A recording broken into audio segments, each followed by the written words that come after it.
Hello বন্ধুরা, চলে আসলাম আরও একটি নতুন রেসিপি নিয়ে। আজকের রেসিপি কাঁচকলার কোপ্তা কারি। তো এই রেসিপি তোমরা সব কিছুর সাথেই খেতে পারো, ভাত, রুটি, পরোটা সব কিছুর সাথেই ভালো লাগবে। তো চলো আমি কি করে বানালাম তোমাদের সাথে শেয়ার করি। এর জন্য আমি দুটো কলা ভালো করে সেদ্ধ করে নিয়েছি, কাঁচা কলা।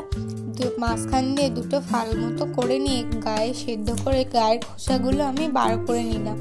নিয়ে ভালো করে হাত দিয়ে একটু চটকে চটকে মেখে নিলাম। আমার ভালো করে মাখা হয়ে গেছে। তারপরে এর মধ্যে দিয়ে দিলাম 1 কাপ বেসন, আর দিয়ে দিলাম কিছু কুচানো কাঁচা লঙ্কা। এখানে তোমরা ঝালটা তোমাদের মতো দিও।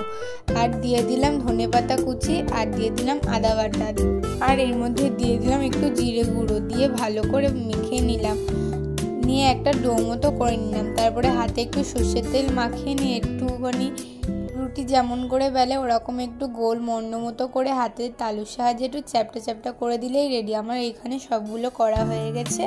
তারপরে আমি একটা পেস্ট বানিয়ে নেবো। এর জন্য নিয়েছি টমেটো বাটা, আর নিয়ে নিলাম আদা বাটা, দিয়ে দিলাম 1 চামচ জিরে, 1 চামচ ধনের গুঁড়ো, 1 চামচ গোলমরিচের গুঁড়ো দিয়ে ভালো করে পেস্টটাকে মিশিয়ে নিলাম।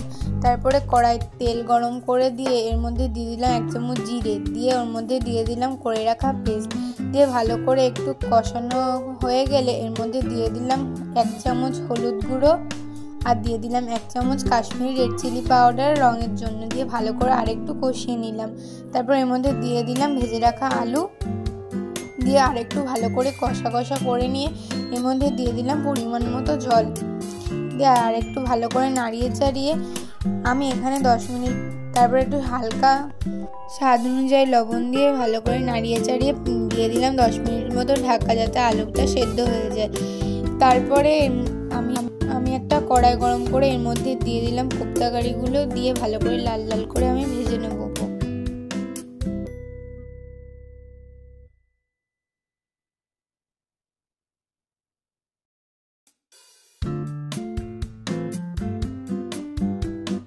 এদিকে দেখো আমার লাল লাল করে ভাজা হয়ে গেছে। তারপরে আমি একটা পাত্রে তুলে নিলাম এক একটা করে। তারপরে 10 মিনিট পরে দেখো ঝোলটা কিছুটা শুকিয়ে এসে আলুটাও সেদ্ধ হয়ে গেছে। তারপরে এর মধ্যে দিয়ে দিলাম ভেজে রাখা কোপ্তা কারিগুলো, দিয়ে নাড়িয়ে চাড়িয়ে এর মধ্যে দিয়ে দিলাম একটু গরম মশলার গুঁড়ো, দিয়ে ভালো করে নাড়িয়ে চাড়িয়ে নিয়ে আরও কিছুক্ষণ ঢাকা রেখে রেডি হয়ে গেল কাঁচকলার কোপ্তা কারি। তো তোমাদের এই রেসিপিটা কেমন লাগলো অবশ্যই কমেন্ট করে জানাবে। ভালো লাগলে লাইক শেয়ার করার অনুরোধ রইল।